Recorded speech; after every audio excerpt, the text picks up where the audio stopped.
Satu, dua, tiga. Aku anak raja, engkau anak raja, kita semua anak raja. Haleluya. Aku anak raja, engkau anak raja, kita semua anak raja. Tangan dilembar-lembar, pingguli goyang-goyang, kaki disentak-sentak, putar badan. Tangan dilembar-lembar, pingguli goyang-goyang, kaki disentak-sentak, putar badan. Kita.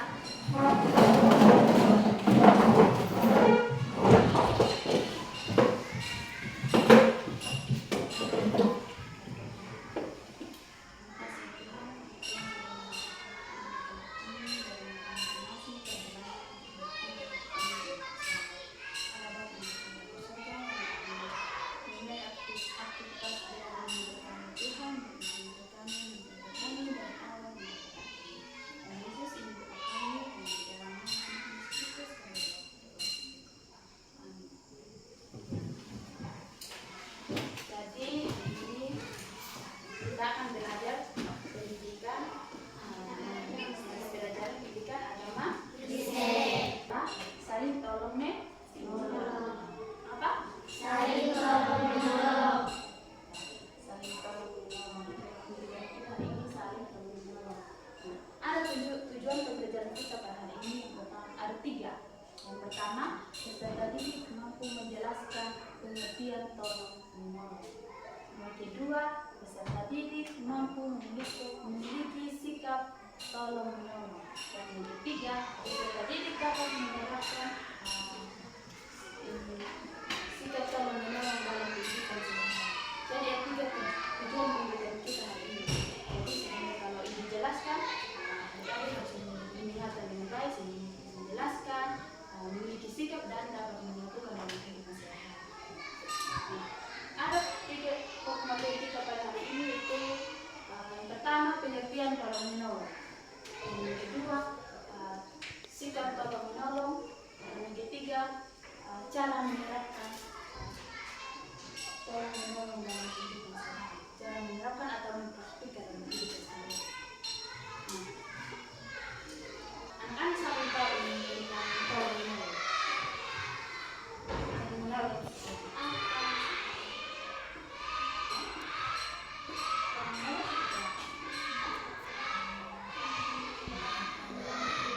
Saling membantu, pintar. Ada lagi? Tolong menolong adalah tindakan nyata, tindakan baik kita dalam kehidupan sehari-hari.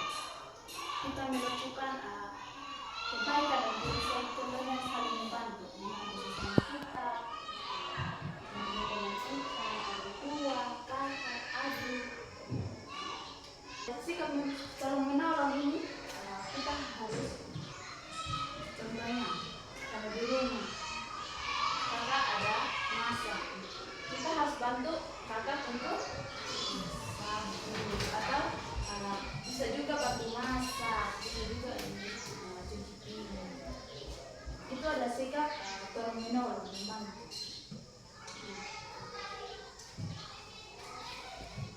Jika kita tolong menolong dalam kehidupan sehari-hari, misalnya dari membantu kakak, membantu piring, memasak, kita akan meringankan beban.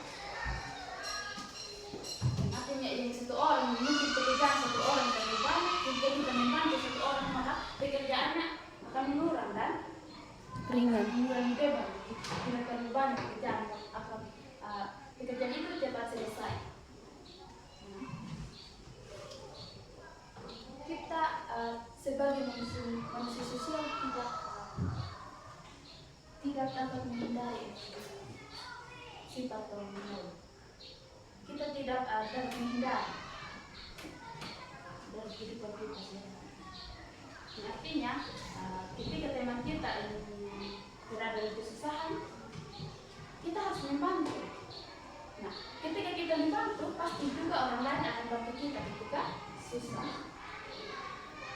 Misalnya, ada nih,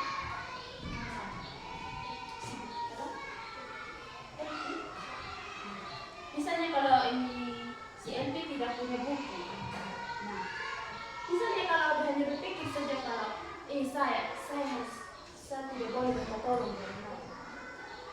Misalnya dia lupa dan buku sampai di sekolah, berarti dia harus pulang di rumah karena dia tidak mau membutuhkan bantuan orang lain. Tetapi kalau dia mau meminta bantuan orang lain, kalau dia pinjam di Sikri, pasti dia tidak akan memperpanjang waktu. Dia akan cepat cepat dapat bantuan. Contohnya dia dapat pena, buku. Jadi tidak akan memperpanjang waktu dan juga mudah cepat itu belajar.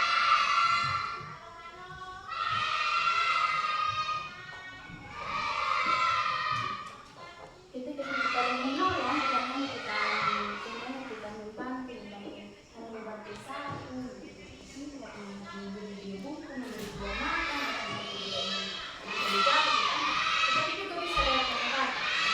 Jadi kita bisa lewat kata-kata motivasi. Misalnya si LP ini sakit, kita jangan memberitahukan dia lagi karena dia sakit. Dia sakit, dia pulang dan begitu. Tetapi kita harus membantu. Contohnya si Siti punya obat atau juga Siti bisa tolong dia di rumah sama-sama berjalan. Jangan saling menertawakan, tapi harus tolong menolong. Sifat tolong menolong ini muncul dengan tidak ada di rumah, tetapi muncul dari dalam diri kita rasa belas kasih.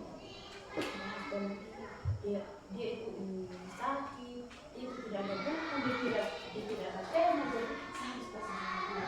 Mungkin juga pakai dia besar. Ada timbal balik nih. Ketika saya bantu dia, pasti juga dia akan bantu.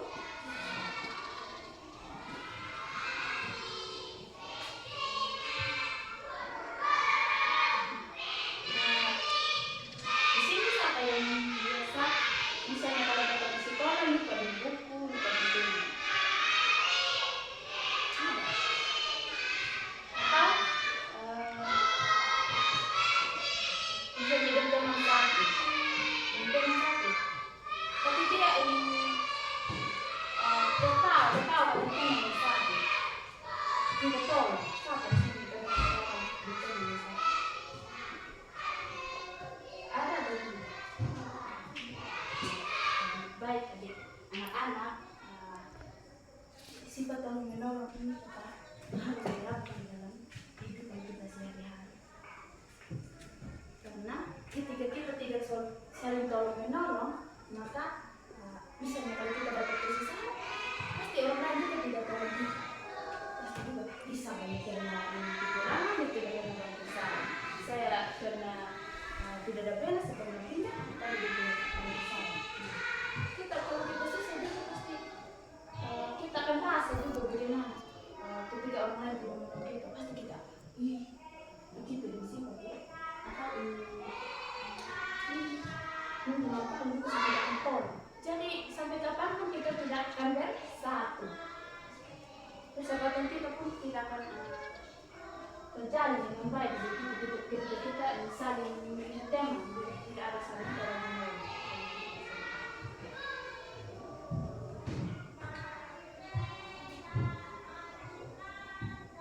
Sini kalau siapa yang biasa tolong teman, misalnya di pandang fisik dulu, lihat dulu, cantik atau diganteng? Kalau diganteng atau dicantik baru saja tolong. Atau ini dipendek, tinggi baru saja. Misalnya bisa mengikuti bisa baru tolong. Atau bisa mengikuti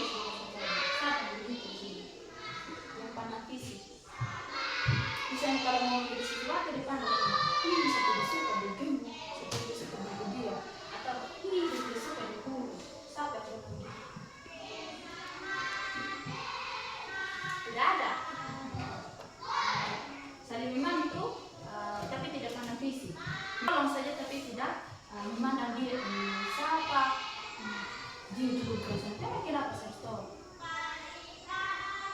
Jangan begitu ya. Kita harus tolong menolong siapapun dia, jangan memandang dia sapa atau memandang dia bukan kita jangan kita tolong menolong. Tetapi kita tolong menolong semua. Jangan hanya satu orang saja, jangan pilih-pilih teman. Kita harus merangkul semua untuk membantu. Nah,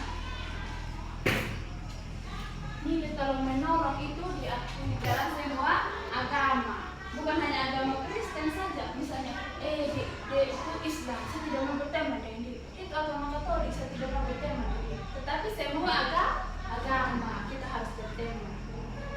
Jangan kan, di Islam juga dia beda agama saya, jadi bisa harus jadi teman agama Kristen. Tetapi harus semua agama.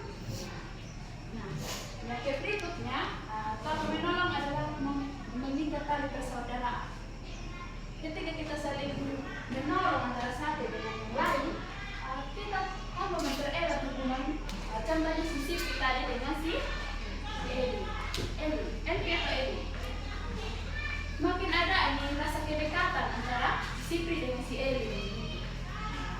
Jadi kalau mau tolong menolong tidak susah lagi. Bisa cari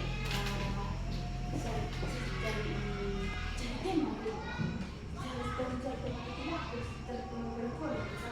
Karena sudah kita saling membantu dalam kehidupan sehari-hari, kita saling menolong, maka tidak susah lagi bertemu. Kita mau susah, mau senang, jadi teman tidak menjauh.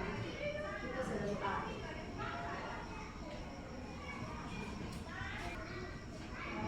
Berikut, ketika kita saling tolong menolong,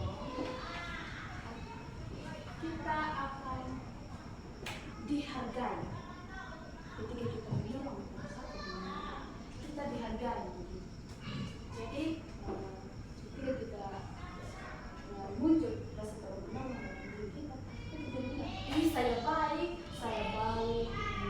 saya biasa tolong teman. Kalau ada misalnya kalau tidak ada yang punya pena, saya bantu. Kalau tidak ada yang punya buku, saya bantu. Ini saya baik sekali. Kita bilang gitu, tapi dengan sendirinya teman kita akan mengatakan itu baik, nah dia pernah bantu saya. Ketika saya tidak ada buku, dia pernah bantu saya. Ketika saya tidak ada pena, dia pernah bantu saya. Jadi rasa kebahagiaan itu bukan karena kita harus promosi dulu, saya orang yang baik, saya orang yang paling baik sudah, saya sering membantu. Tetapi dengan sendirinya teman kita menyatakan itu baik karena dia pernah tolong saya.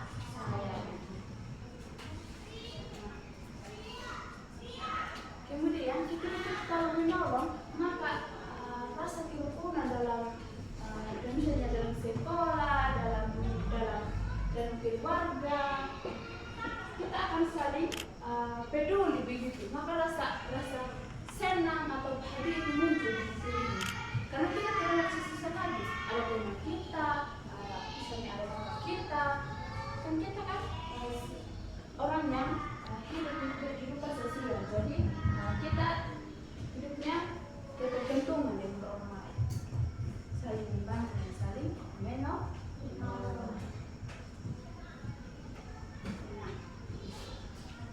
Kita masuk dalam 4.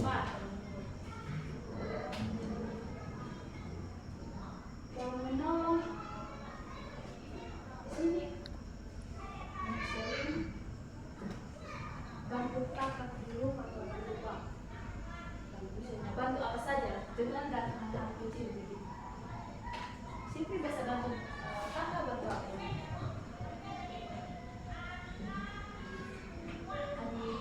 Tim air, pintar. Kalau bantu kakak tuh bantu mama. Kalau bantu apa yang bisa dicoba kecil. Atau bantu teman kayak di sekolah begitu. Dari mana sebenarnya? Apa yang bantu orang gitu?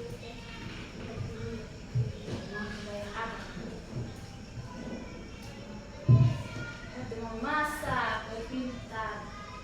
Sudah tahu masak nasi, sudah tahu masak sayur karena sering membantu untuk di rumah atau apa. Kita sudah ada pengalaman. Ketika kita hanya duduk saja, kita duduk di rumah, Jadi kalau misalnya kalau kita hidup mandiri, kita jauh dari rumah, pasti juga kita susah. Kita akan merasa susah karena kita baru kenal rumah. Kita baru kenal masak. Contohnya kita ini malas di rumah, misalnya kalau tidak mau ini, kita harus bersusah-susah. Jadi kalau kita ini sudah biasa membantu orang tua di rumah, membantu kakak, atau memasak, air, atau bantu apa saja, nanti kalau kita sudah hidup mandiri atau hidup mandiri jauh dari orang tua, maka kita tidak susah lagi gitu. Karena sudah pengalaman gitu dari rumah, di sekolah, sudah biasa bekerja atau dengan tujuannya dengan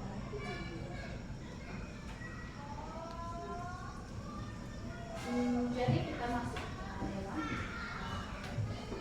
ini karakter di sini sampai rajin disebut ini yang rajin berdoa. Misalnya kalau bangun tidur berdoa, makan berdoa, siapa di sini yang berdoa? Makan berdoa, tidur berdoa, bangun berdoa. Tuhan Yesus itu baik atau tidak? Baik. Tuhan Yesus itu penolong atau tidak? Penolong. Tuhan Yesus pengasih atau tidak? Pengasih. Jadi kalau Tuhan Yesus yang kita percaya adalah sikapnya adalah menolong, pengasih, maka kita harus ikut sikap Yesus. Jadi kita harus tolong menolong seperti Yesus. Kita harus menyadari karakter Yesus. Kalau ada yang sakit disembuhkan, misalnya orang yang kelaparan seperti itu, tidak ada makanan,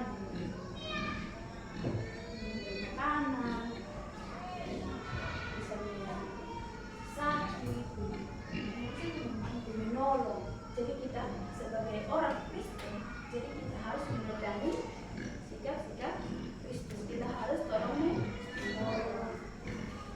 Jangan kita menonton lagi tidak ada sakit, kita nonton lagi atau kita tertawa. Kalau menolong, yang sehari-hari itu sering sekali muncul. Ada kita pulang dari sekolah atau juga di sekolah. Kalau menolong itu menghindari dari bencana.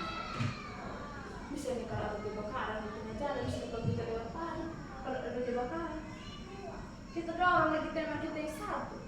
Jadi kita lari sendiri. Akhirnya teman yang satu misalnya kalau ada api dia terbakar sendiri, kita selamat. Tidak boleh gitu. Jadi harus tolong, harus bantu begitu, harus bantu dia supaya kita selamat sama-sama. Misalnya ini selamat dari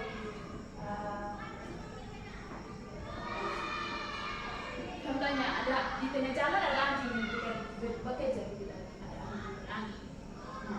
Jangan lagi kita ini lari, kalau kita sodor ke teman kita supaya anjing dari kita harus selamat lari dari kita. Itu adalah hal yang sama. Berarti kita tidak menolong, kita memikirkan diri kita sendiri. Selamat, saya selamat, berbeda dengan kita anjing, kena gigit juga. Saya selamat, saya selamat harus sodor dia. Jangan terlepas sikap itu. Kita harus saling membantu supaya kita selamat.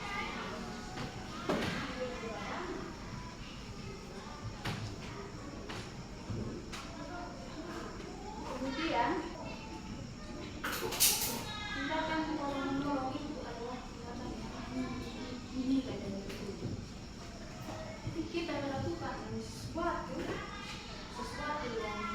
karena entah hal kecil apapun, ketika kita yang sudah menolong, kita sudah melakukan sesuatu yang bernilai dari itu.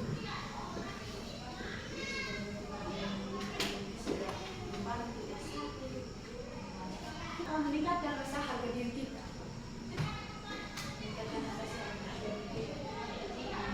Dia akan ingat kita sampai kapan. Ini dulu dia saya. Jadi si pertolongan itu bukan hanya saya tolong saja buat apa, tidak ada guna. Tapi itu ada sesuatu yang bernilai. Apa itu? Sekecil apa pun kita lakukan itu sudah hal yang berguna dan bernilai. Jadi ada sekalian kita harus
ini jadi kita harus ikuti. Misalnya kalau kita bisa makan, bukan hanya direct saja, kita makan apapun itu ketika orang lain yang membutuhkan, kita harus menolong yang semampunya kita. Jangan paksa kita. Kita akan mengikuti. Anak-anak tahu apa?